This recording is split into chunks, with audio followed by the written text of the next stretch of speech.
देखो, पहले ही जैसे जयंत राव जी ने कहा, जितने लोग हमारे साथ अभी रहे और उन्होंने संघर्ष किया, हम उनको लेकर आगे जाएंगे। और कुछ लोग अगर आना चाहते हैं, सिर्फ ये या वो ऐसे नहीं, तो खींचातानी किए बिना अगर वो आना चाहते तो देखेंगे। लेकिन मैं जिसका नाम आपने लिया वो नाम लेकर मैं कुछ नहीं कहना चाहता, मैं जनरल बात कर रहा हूं। ठीक है।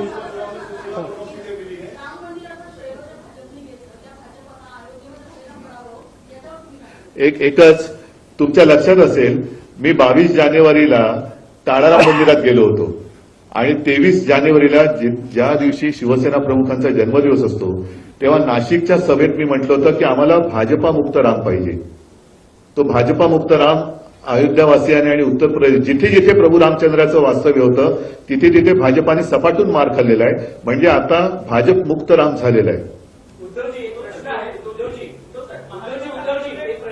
लोकसभा निवडणुकीच्या निकालानंतर ज्या पद्धतीने महाविकास आघाडीच्या जागा आलेल्या आहेत, काँग्रेसचे नेते म्हणू लागलेले आहेत की आता महाविकास आघाडीमध्ये आम्ही मोठे भाऊ, तुमच्या मते कोण मोठा भाऊ आहे, कोण छोटा भाऊ?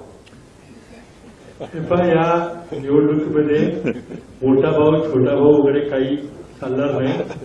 प्रत्येक मतदारसंघामध्ये आम्ही बसून सर्वात चांगला उमेदवार कुठल्या पक्षाकडे आहे आणि मागच्या निवडणुकीचे संदर्भ घेऊन जागा वाटपाचा निर्णय घेऊ। आमचा प्रयत्न आहे की लवकरात लवकर तो निर्णय होईल। आज प्राथमिक बैठक आमची झालेली आहे, त्यामुळे बाकी तुम्ही याच्यात काही जाऊ नका। मला वाटतं पृथ्वीराजजींनी उत्तर दिले ना, वेगळं काय याच्यातच आमची एक वाक्यता दिसते।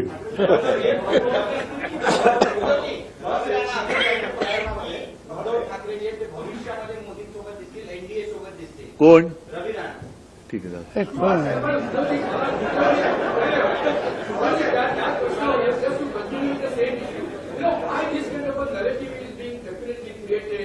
उद्धव ठाकरे हे कधी ना कधीतरी परत इंडियामध्ये येतील.